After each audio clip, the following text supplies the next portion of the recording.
This conference will now be recorded. जी जनाब, ये आई cap past paper का क्वेश्चन है और ये स्प्रिंग 2021 में क्वेश्चन 8 नंबर का आया, राइट। तो हम इसको देखते हैं। लिखा हुआ है prepare AL statement of change in equity for the year ended 31 December and 2020, column for total and comparative figures not required. ये बात बड़े ध्यान से देखनी पड़ती है कि सवाल के अंदर उसने खुद ही कह दिया, ना हमने टोटल का कॉलम बनाना है ना कंपैरेटिव फिगर का कॉलम बनाना है। तो क्वेश्चन पढ़ते हैं। स्टेटमेंट चेंज इन इक्विटी में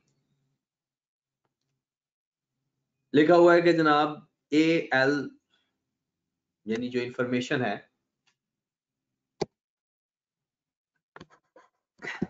statement of change in equity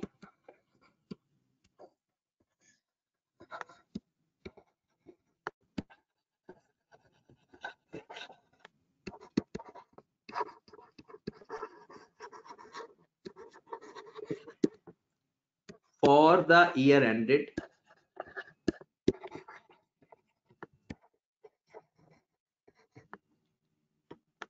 साल बताया हुआ है जनाब 31 दिसंबर 2020।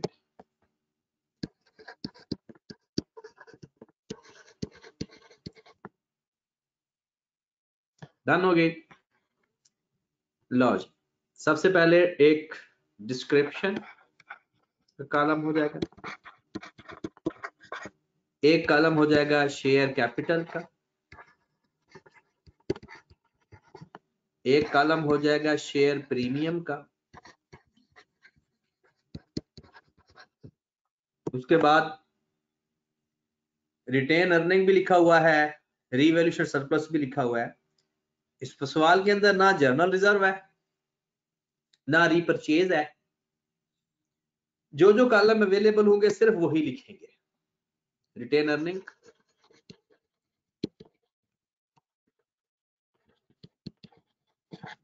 और रीवैल्यूएशन सरप्लस या OCI।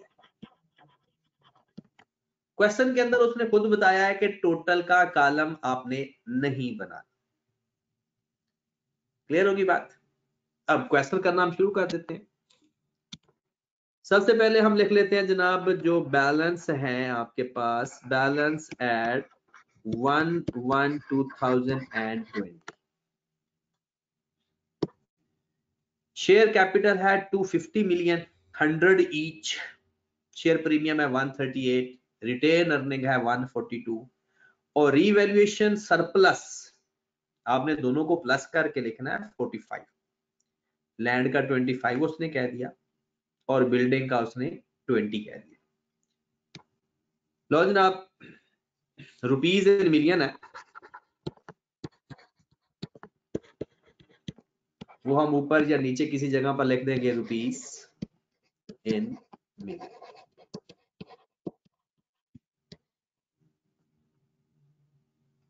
$250 है जनाब शेयर कैपिटल, 138 है मेरे भाई शेयर प्रीमियम, 142 रिटेन अर्निंग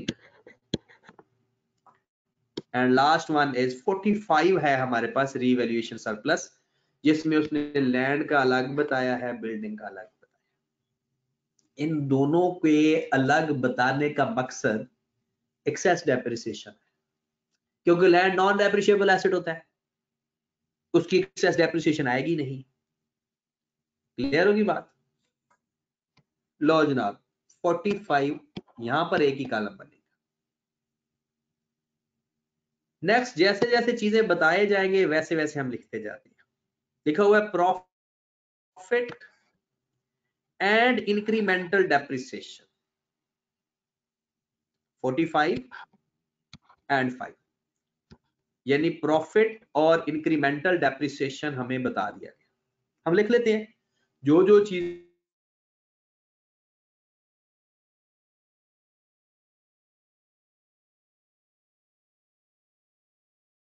हम लिखते जाते, इवन होती जाए। प्रॉफिट कितना बताया गया मेरे भाई? 45 मिलियन। रिटेन अर्निंग में ऐड हो जाएगा एक्सेस डेप्रिसिएशन,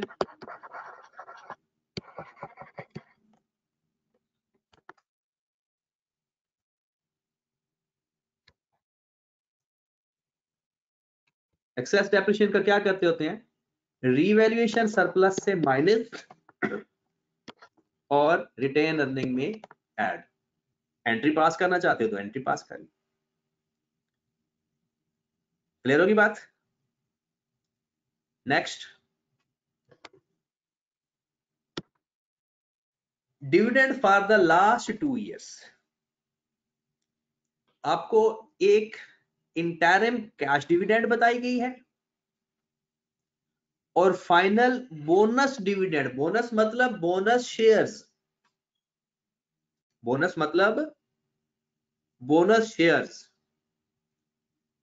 हम बना रहे हैं 2020 का। अब जरा मुझे बताएं 31 दिसंबर 2019 की जो डिविडेंड है ये 10% तो नहीं आएगी, क्योंकि ये 2019 की है, 2019 में रिकॉर्ड होगी। 20% 2019 का ये 2020 में रिकॉर्ड होगी, क्योंकि जो फाइनल या एनुअल डिविडेंड होता है वो जिस साल का होता है रिकॉर्ड अगले साल हो रहा होता है। तो 20% बोनस डिविडेंड को हम रिकॉर्ड कर लेते हैं। बोनस डिविडेंड और है भी कितना? 20%, और ये हमेशा ओपनिंग पे होता है। जी जनाब, 250 का 20% लें, 250 का 20% डिविडेंड है, शेयर कैपिटल में ऐड हो जाएगा, रिटेन अर्निंग में से माइनस हो जाएगा। शेयर कैपिटल एंट्री पास कर लेना। बोनस डिविडेंड की जो एंट्री होती है वो retain earning to share capital होती है, retain earning to share capital होती है। एंट्री पास करते हुए वो हम डेट का ख्याल रखते हैं, लेकिन यहां पर क्वेश्चन करते हुए हमने डायरेक्ट एंट्री पास करनी है, retain earning to share capital. उसके बाद इंटरिम डिविडेंड है। इंटरिम डिविडेंड अब 2020 में आए, 2020 का जो इंटरिम डिविडेंड है 12%, वो 2020 में रिकॉर्ड होगा। अब 15% रिकॉर्ड नहीं होना। 15% रिकॉर्ड क्यों नहीं होना? क्योंकि ये 2020 का फाइनल डिविडेंड है, इसने अगले साल जाकर रिकॉर्ड होगा 2021 में। और इंटरिम कैश डिविडेंड है 12%। तो कैश डिविडेंड की एंट्री हम क्या पास करते हैं? Retain earning to bank, retain earning to bank. सिर्फ इतना आपने बताना है कि जो इंटरिम डिविडेंड है वो 250 पे आएगा या 300 पे आएगा? 300 पे। 250 सर। 250 और 50 को ऐड कर देंगे, क्योंकि इंटरिम डिविडेंड हम हमेशा अप टू द डेट, उससे पहले पहले जितना शेयर कैपिटल पड़ा होगा सबको प्लस कर लेंगे, तो 300 आ जाएगा। और 300 का आप लोग अगर 12% लोगे तो 36 आ जाएगा। एंट्री क्या पास होगी? Retain earning to bank. Retain earning आपने डेबिट कर दिया, बैंक का कॉलम ही नहीं होता। लो जी, आसान काम तो गए हो। अब आ जाओ जरा अच्छे और मुश्किल काम पे। लिखा हुआ है AL uses revaluation model for subsequent measurement of its land and building only. The revalued amount of the land and building have been assessed 31 December 2020। साल के एंड पे रिवैल्यूएशन हो रही है, but not incorporated in draft financial statement. कहते हैं लेकिन हमने ड्राफ्ट फाइनेंशियल स्टेटमेंट के अंदर इसकी रिकॉर्डिंग नहीं की। ड्राफ्ट यानी रीवैल्यू हुए हैं एसेट, लेकिन हमने इसकी रिकॉर्डिंग नहीं की। इसका मतलब है फिर जो ऊपर इंफॉर्मेशन गिवन है उसमें रीवैल्यूएशन का इंपैक्ट नहीं लिया हुआ, रीवैल्यूएशन का बस, बाकी जो इंपैक्ट आने थे वो आ चुके हैं। अब वो कहता है कि जनाब जो एसेट रीवैल्यू है ना, कॉस्ट उसकी है 75, लैंड और बिल्डिंग की है 240। लैंड की डेप्रिसिएशन है ही नहीं और बिल्डिंग सॉरी बिल्डिंग की एक्यूमुलेटेड डेप्रिसिएशन है 60। रीवैल्यूड अमाउंट उसने बता दी हमें, लैंड की 65 है और बिल्डिंग की 158 है। आप सब लोगों से गुजारिश है कि आप लोगों ने इसकी रीवैल्यूएशन की एंट्री पास करें, सिर्फ रीवैल्यूएशन की, क्योंकि एक्सेस डेप्रिसिएशन वो रिकॉर्ड कर चुके हैं। सिर्फ और सिर्फ साल के एंड पे जो रीवैल्यूएशन होती है, जो रीवैल्यूएशन की एंट्री आप बनाते हो, सर इसमें लैंड की इसमें लैंड एंट्री आएगी revaluation loss to asset, good हो गया, रिवैल्यूएशन लॉस टू लैंड आएगी और 10 के साथ आएगी बिल्कुल ध्यान से और लॉस एंट्री, तो रिकॉर्ड ही नहीं होता। तो बिल्कुल ध्यान से एंट्री पास करनी है अरीशा, ऐसे नहीं एंट्री पास करते होते, जबकि आपने जल्दी में एंट्री पास कर दिया है। चलिए जी, मैं थोड़ा सा क्वेश्चन और शो कर देता हूं ताकि आपको आइडिया हो जाए। यू हैव बिल्डिंग की केस में भी लॉस आ रहा है।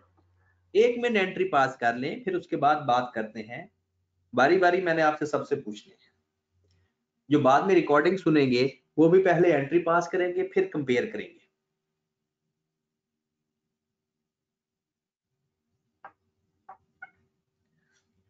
हाँ जी मेरे भाई, सोच समझ के लैंड और बिल्डिंग की रीवैल्यूएशन की एंट्री पास करनी है बस।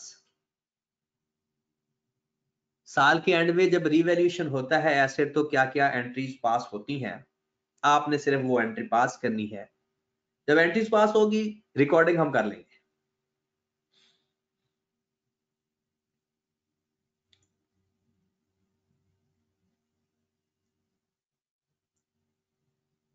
सर ये पहले सरप्लस पड़ा हुआ है इसका, लैंड और बिल्डिंग का। गुड अवेज, बहुत अच्छी बात कर रहे हो आप, दोनों का ही सरप्लस पड़ा हुआ है, इसी चीज को तो कंसीडर करके एंट्री पास करनी है। अवेज भाई, इसी चीज को ही तो कंसीडर करना है। तो सर वो दूसरी वाली एंट्री पास होगी, तो आप पास करो ना एंट्री। रिवैल्यूएशन सरप्लस जो है रिवर्स होगा 50 से। ओके,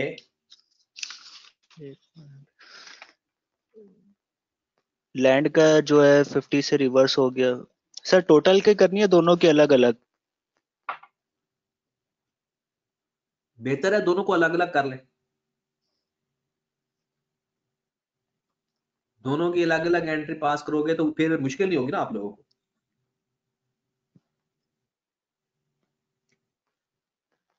सर ये 10 से रिवैल्यूएशन सरप्लस रिवर्स होगा ओके, और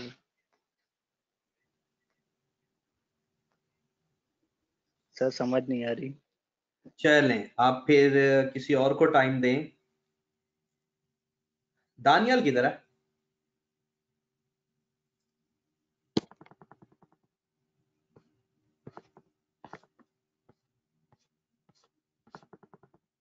दानियल भाई, अगर मेरी आवाज आप सुन पा रहे हो तो बताएं जरा। जी दानियल भाई बताएं, क्या एंट्री पास करोगे लैंड और बिल्डिंग की रीवैल्यूएशन के केस में?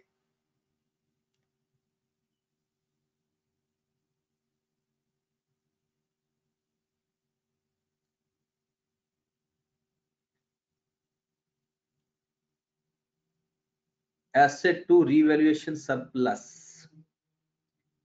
सरप्लस तो हुआ ही नहीं माहम बेटा, सरप्लस तो हुआ ही नहीं। अगर आप गौर फरमाओ, आपके एसेट की वैल्यू कम हो रही है, आपके एसेट की वैल्यू 75 से 65 हो रही है लैंड की वैल्यू, और बिल्डिंग की वैल्यू भी मेरे ख्याल में कम ही हो रही है। चले, तो फिर ये रिवैल्यूएशन की अमाउंट क्यों दी हुई है उन्होंने, रिवैल्यूएशन सरप्लस जो दिया हुआ है? साल के शुरू में बताई हुई है ना, 1/1/2020 की बताई हुई है, हम साल के एंड पे खड़े हैं। अब चले, अब खामोश हो जाएं, अभी हम जरा गौर से देखिएगा चीजें सब लोग, इसलिए आपको एक थोड़ी सी ब्रेक देकर ये क्लास शुरू की है। सबसे पहले लैंड के केस में आए तो लैंड हमारी 75 से 65 हो गई है, 75 से 65 हुई, मतलब 10 से लॉस आया। हम लॉस में ही लिख देते, लेकिन यहां पर उसका 25 तो सरप्लस पड़ा हुआ है, तो एंट्री फिर क्या पास हुई? एंट्री पास हुई revaluation surplus debit land credit, और यही एंट्री पास होगी ना। हमने लॉस लिखना था डेबिट साइड पे 10 का, लेकिन ऑलरेडी सरप्लस पड़ा हुआ है 25 का। तो अगर आप इसको statement of changes in equity के अंदर रिकॉर्ड करना चाहोगे तो लैंड का कॉलम नहीं होता, रिवैल्यूएशन सरप्लस का कॉलम होता है, वहां से माइनस हो जाएगा। रिवैल्यूएशन सरप्लस डेबिट हो रहा है, लैंड का काम खत्म हो गया। बात समझ लगी? हम दो कॉलम नहीं बनाएंगे, कॉलम एक ही बनाएंगे, तो रिवैल्यूएशन में एक तो 10 माइनस होगा। ओके होगी बात? अब जरा बिल्डिंग पे आते हैं।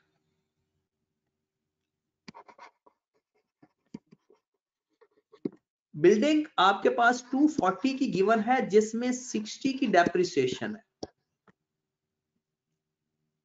तो 180 उसकी बुक वैल्यू है, और ये वाला एसेट हो गया है 158 का, यानी 240 उसकी कॉस्ट है, 60 उसकी एक्यूमुलेटेड डेप्रिसिएशन है, और 180 की उसकी बुक वैल्यू है, और 180 वाला एसेट 158 का हो गया। सरप्लस आया या लॉस आया? सरप्लस आया, लॉस। बिल्कुल लॉस आया, बिल्कुल सही कह रहे हो, लेकिन इसका सरप्लस भी पड़ा हुआ है, 20 उसमें एडजस्ट कर देंगे तेरे से। पड़ा हुआ है। और जल्दी से अब मुझे एंट्री पास करके बताओ कि इस बिल्डिंग की एंट्री क्या पास होगी? Revaluation surplus 20, revaluation loss 2 and asset 20। Surplus reverse होगा, यस फिर सर। जो बाकी बचेगा रिवैल्यूएशन लॉस आएगा और बिल्डिंग क्रेडिट हो जाएगा। Building credit. अभी भी आप एक गलती कर रहे हो, जो रिवैल्यूएशन सरप्लस पड़ा हुआ है वो 20 का नहीं 15 का पड़ा हुआ है।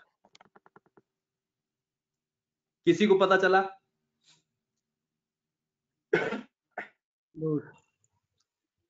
गॉट इट और नॉट? सर क्योंकि वो भी डेप्रिशिएट हो गया। डेप्रिशिएट नहीं कहते इसे, एक्सेस डेप्रिशिएट कहते हैं। ये जो 5 आ रहा है, 5 मिलियन की एक्सेस डेप्रिसिएशन, इसकी हमने क्या एंट्री पास की होगी? Revaluation surplus to retain earning, और ये सिर्फ और सिर्फ बिल्डिंग में से माइनस हो सकता है, लैंड में से तो माइनस हो ही नहीं सकता, क्योंकि लैंड तो नॉन डेप्रिशिएबल एसेट है। और अगर आप गौर फरमाओ, मैं इसकी बात कर रहा हूं, तो रिवैल्यूएशन सरप्लस जो अवेलेबल है वो 20 का अवेलेबल नहीं है, बल्कि 15 का अवेलेबल है। डन होगी बात? टोटल डिफरेंस कितना आया? 22 का। अब लॉस में कितना आ गया? 7। लो मेरे भाई, अब हम जा रहे हैं statement of changes in equity के ऊपर, statement of changes in equity के ऊपर।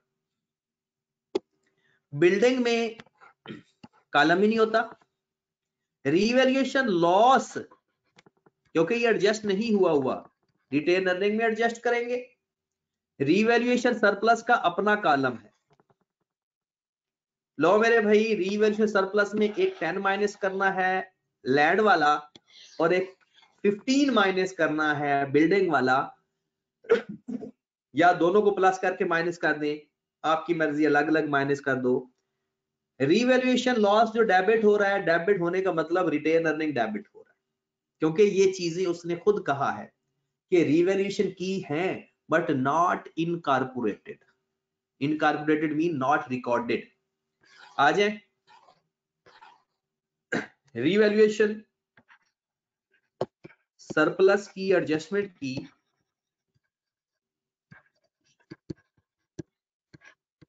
10 + 15, 10 + 15, 10 लैंड वाला रिवर्स हुआ, 15 बिल्डिंग वाला रिवर्स हुआ। तो रीवैल्यूएशन में से 25 ये वाला माइनस कर दिया, और रीवैल्यूएशन लॉस का जो इंपैक्ट आया वो रिटेन अर्निंग को इफेक्ट किया 7 से। Question complete. 8 नंबर का ये क्वेश्चन था जिसमें सिर्फ और सिर्फ रीवैल्यूएशन की एडजस्टमेंट में इशू था, बाकी स्ट्रेट फॉरवर्ड था। मतलब 5 नंबर का क्वेश्चन स्ट्रेट फॉरवर्ड था और 3 नंबर की जंग थी। सवाल हमारा खत्म हो गया। बैलेंस एट 31 दिसंबर 2020 300, शेयर प्रीमियम बताएं 138 as it is. Retain earning का टोटल भी बता दे, रिटेन अर्निंग का टोटल 99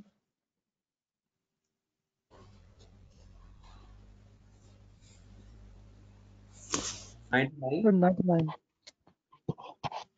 और आपके पास रियल सरप्लस कितना बच गया? 15। यस स्टिल आपका रिवैल्यूएशन सरप्लस अवेलेबल है और वो लैंड वाला ही रह गया क्योंकि बाकी तो रिवर्स हो गया। तो लो भाई, ये मेरा क्वेश्चन कंप्लीट हो गया।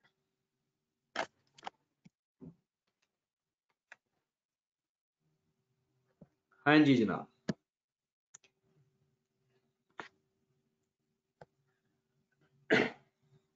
इसमें बल्कि इसमें क्या, जितने भी क्वेश्चन आएंगे ना, मेन प्रॉब्लम रिवैल्यूएशन में ही आनी है, वो ध्यान से करनी है। प्रॉब्लम नहीं आती, चीज देखना भूल जाते हैं, कंसीडर करना भूल जाते हैं। क्लियर होगी बात? ठीक है मेरे भाई, आगे आपने जो क्वेश्चन करने हैं काइंडली वो नोट फरमा लीजिए। क्वेश्चन नंबर 2 आपने करना है, छोटा सा क्वेश्चन है, और क्वेश्चन नंबर 3 आपने करना है। ये 2 क्वेश्चन आपने कल करके आने हैं। पहले बल्कि क्वेश्चन नंबर 3 अभी आप रहने दें कि हो सकता है इसमें कोई नजर तो नहीं आ रही कोई मसला, तो आप कर लेना क्वेश्चन नंबर 2 और 3, ठीक है, क्योंकि ये पहले के क्वेश्चन हैं।